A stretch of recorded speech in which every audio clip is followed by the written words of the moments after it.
Iranian missiles rain down on the US base. With terrifying precision, a new generation of maneuverable warheads slips past American Patriot interceptors. In just 20 minutes, the devastation is staggering. Over $500 million worth of F-35s and advanced US combat jets are reduced to smoking wreckage. And if you think this scenario is purely fictional, then you don't know how close to full-blown war we currently are. For 2 months, the US has been strengthening its forces in the Middle East. At Diego Garcia, deep in the Indian Ocean, sit 6 B-2 Spirit bombers, America's most cutting-edge operational aircraft, and the only one slated to carry the GBU-57 bomb. These aircraft, and the 2 GBU-57s that each one carries, are a critical threat to Iran because of their ability to evade air defenses and destroy deeply buried underground military structures. But the US also has sent dozens of F-35s and other combat aircraft, including F-15s, F-16s, and A-10s to the region.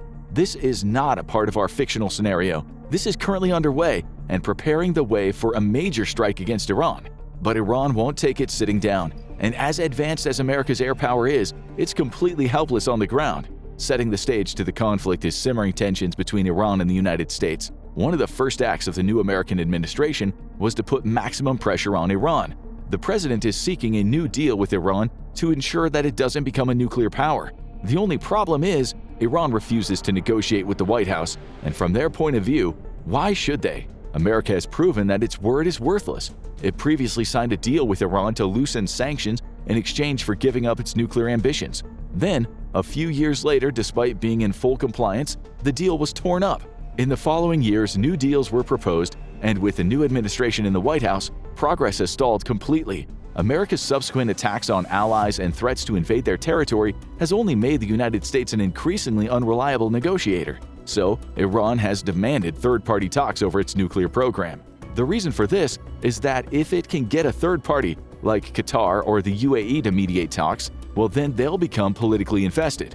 Another betrayal by America will have political ramifications for the third nation as well. It's a strategic move to ensure the US keeps its promises, especially now that its reputation on the global stage has taken a hit.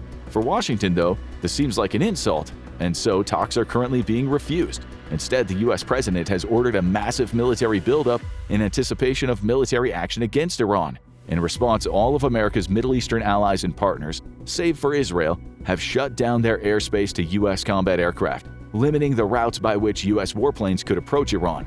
This dramatically increases the threat to American aviators, even those flying B-2 stealth bombers. It makes their approaches very predictable, allowing Iran to concentrate their air defenses in specific areas.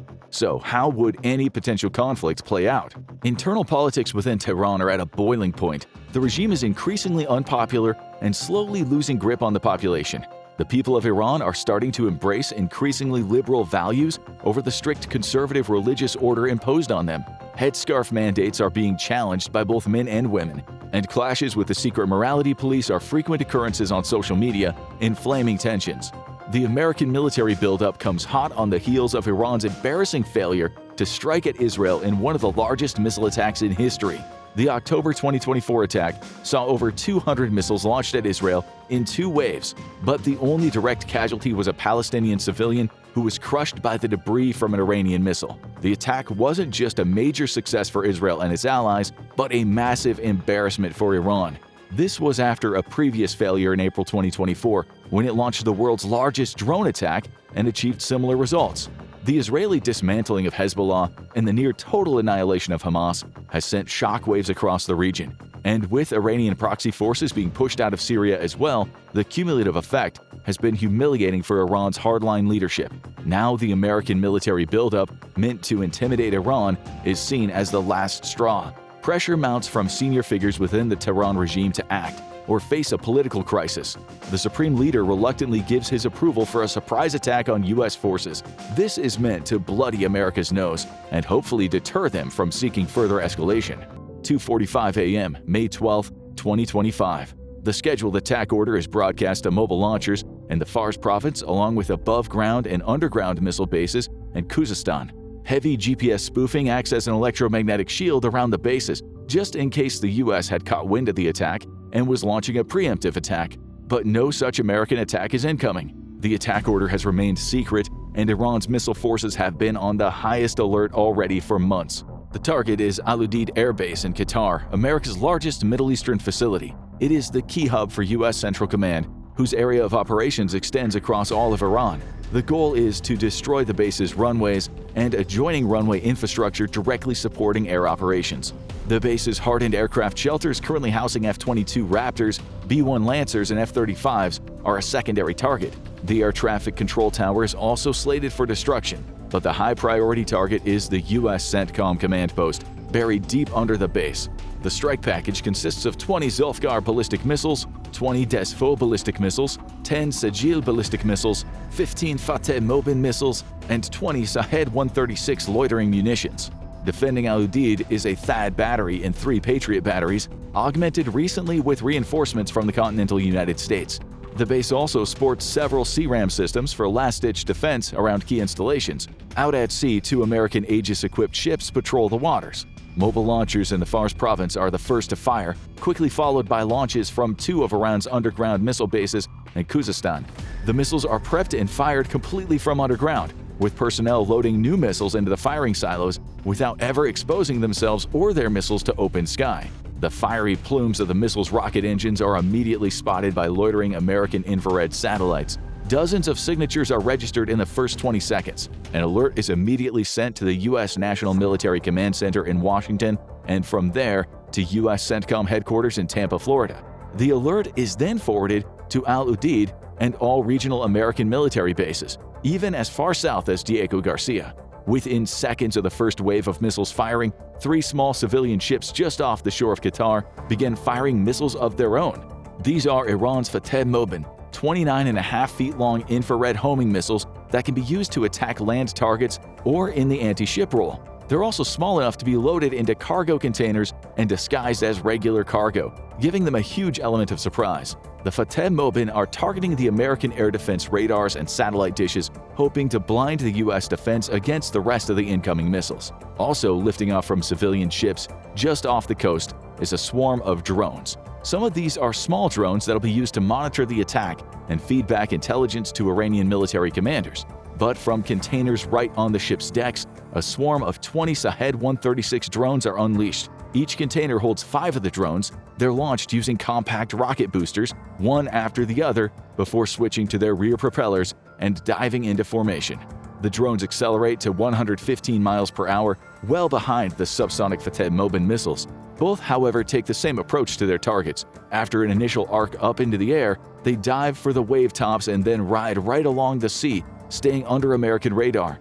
The only warning the Americans get is a brief alert as Patriot air defense radar spots the missiles and drones on their initial launch. An alert has rung out across the base, and American soldiers rush to the hardened bunkers rated to withstand missile attacks. Pilots, meanwhile, rush to their aircraft as air crews heroically ignore orders to seek shelter and instead scramble to get aircraft ready for takeoff. If the aircraft can be moved off the vulnerable flight line and put into the sky, they have a greater chance of survival. The Iranians choose an opportune time to strike. The hardened shelters are filled to capacity, leaving many American planes sitting out in the open. As the Fateh Mobin missiles approach at almost supersonic speed, air defense radar begins to track them. For the first phase of their attack, they've hidden below the horizon thanks to the curvature of the Earth. But as they get closer, they lose that cover and are spotted. However, they've managed to come to within just a few dozen miles by now, and they're moving just shy of the speed of sound. Patriot interceptors fire off, but there's no time for a second volley. Of the 15 incoming missiles, 9 are destroyed by Patriot interceptors. CRAM stations light up the sky as the missiles slip inside of the Patriots' engagement envelope, shooting out tungsten into the sky at a fearsome rate. The sky lights up with laser-like fire from their tracers, and 3 more explosions light up the dark as the CRAMs strike true. But 3 of the missiles slip past U.S. defenses. Using AI, they designate themselves to priority targets. 2 missiles slam straight into the air traffic control tower, destroying it completely. The 3rd missile homes in on a Patriot radar and knocks it out of the fight. Iran was hoping for greater success from the first wave of the surprise attack, but the destruction of the air traffic control tower will seriously hamper American efforts to coordinate air operations. And while the base has multiple air defense radars to protect it, knocking one offline will put a dent in the U.S.'s ability to defend against the rest of the incoming threats. The Sajil missiles arrive next, moving at hypersonic speeds as they drop down on the base from an extremely high apogee. Patriot interceptors fire off, but the missiles are moving fast. 8 out of the 10 missiles are destroyed. The other 2 strike a fuel tank in one of the hardened shelters, destroying the F-22 inside. The depot explodes, setting off a fire that threatens to spread to adjoining fuel tanks. Despite the still ongoing strikes, firefighting forces brave the onslaught to attempt to avert a full-blown catastrophe. Out at sea, thanks to networked defenses, the Navy's 2 Aegis-equipped vessels begin lending their own support to the base's defense. The Shahed drones are targeted and destroyed. Only 2 of them manage to slip through. Meanwhile, the rest of Iran's missiles are arriving in numbers, greeted high in the atmosphere by American interceptors. A fireworks show results as missiles and interceptors collide at hypersonic speeds, the debris itself becoming deadly to anyone caught out in the open as it spreads out over several square miles. Another 2 hardened aircraft shelters are struck, and multiple F-35s are caught on the flight line and destroyed. The Shahed drones that survive to arrive at the base find the CRAM systems to be out of ammunition and dip low to strike at exposed aircraft. The entire attack is over in less than half an hour. Most of Iran's weapons have been intercepted, and yet the US has already lost nearly $500 million in aircraft alone. Damage to the base will mount to several $billion. It'll take days for basic operations to begin again, and weeks for normal operations to resume. 1 American pilot is killed along with several ground crew, and dozens of Americans suffer traumatic brain injuries from the shock of the explosions. The debris kills 1 civilian outside of the base and wounds several others, causing outrage from Qatar. The question is, what happens next? While the previous scenario may have been fictional, it is very much a real possibility, and Iran is more than capable of pulling off such an attack. Knowing that they're outclassed by the US conventionally, Iran has historically sought out asymmetrical ways of countering American conventional power. The use of a large missile force and drones is one of those ways, with some small enough to be camouflaged as civilian containers, just for such a surprise attack. Currently, America's options for attacking Iran are limited. Despite all its power, the US very much needs the support of allies and partners, and at the moment it is not getting it. Nations like Jordan and Saudi Arabia may not be friends of Tehran, but they also don't want to see a regional war in their own backyard. The collateral damage and resulting refugee crisis is enough to deter those nations from greenlighting a US attack on Iran. This is why their airspace remains closed to any American warplane on its way to Iran. This is a big problem for American war planners, because Iran has a formidable air defense capability. The nation suffers from a mix of old and new technology, but it still presents a significant threat to US planes carrying out an attack, especially when their avenues of approach to their target are limited and thus well known. With enough air search radars in one location, even the stealthy B-2 is bound to be spotted. And this is why a successful B-2 mission requires very careful planning around enemy air defenses rather than straight through them. A land war is out of the question, as the US has no desire to get involved in another land war in the Middle East so soon. Iran's 610,000 active-duty troops also poses a significant challenge, mostly because they can do something that Iraq's military couldn't do when it faced a US threat twice in its history: strike directly at American staging areas. Iran was a keen observer of the First Gulf War and the Second Invasion of Iraq, learning valuable lessons about how to defend against the American military. Chief amongst those lessons is that under no circumstances can you allow the US to stage its forces prior to an invasion.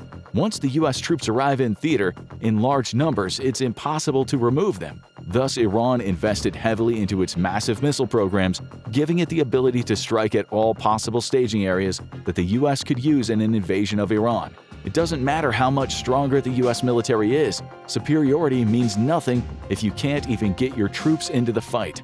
America's options are thus limited in a war with Iran to the use of air and missile strikes.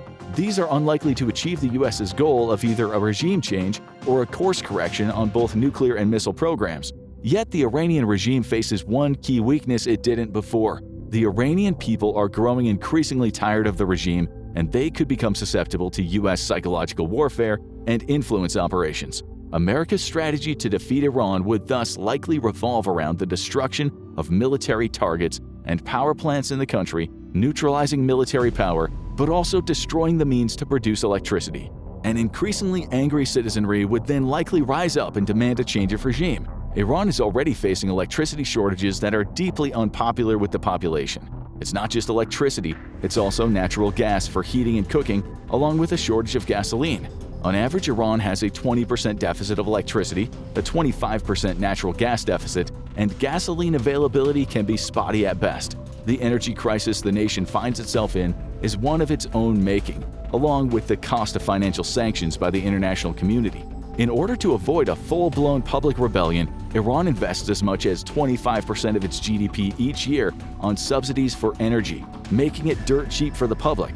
But that is only when it's actually available. These subsidies also sap the Iranian checkbook to the point that it's unable to keep up payments on the import of energy from the few places willing to trade with Iran. The energy subsidies may make the Iranian people complacent and prevent them from rebelling, but it also means that there is no financial incentive for the private sector to invest into energy development. The problem is a self-feeding one, growing worse every year. Due to a lack of investment, Iran can't develop more energy infrastructure, and yet it also can't afford to continue providing the energy that already exists. What few attempts there are at expansion of energy infrastructure are often met with huge inefficiencies and corruption. A lot of money is siphoned off by corrupt politicians or simply lost in inefficiency. The fact that Iranian gas is so cheap also means that it is creating a black market of its own making. It can be very profitable for enterprising Iranians to simply smuggle a significant amount of gasoline out of the country to sell to neighbors, decreasing available supply inside Iran itself. And then there's Iran's poor foreign policy decisions. For almost a decade, Iran provided Syria with up to 100,000 barrels of oil a day completely for free, even as its own citizens were experiencing gasoline shortages. The charity was at the time supporting Iranian interests inside Syria, but with the collapse of the national government there and the ousting of Iranian proxies, the energy investment is now a decade-long foible with no payoff. The energy crisis spirals into other areas of the Iranian economy, increasing prices everywhere from construction to food and limiting economic activity. Iran is basically a pressure cooker that's about ready to explode. A single successful American military campaign against the regime that avoids heavy civilian casualties could be all that is needed for a major regime change in the country. And that's why Iran has taken its own defense so seriously despite all of its budget problems. Without the help of allies and partners in the region, the US may be able to topple the Tehran regime, but at significant cost to itself. An America First policy that ignores allies has turned what should be an easy tactical victory into a potential minefield of consequences for the US and the region at large. What do you think would be the biggest risk if the US and Iran actually went to war? Would it stay regional or spiral into something much bigger? Drop your thoughts in the comments. Now go check out Iran's World War III plan or click this other video instead.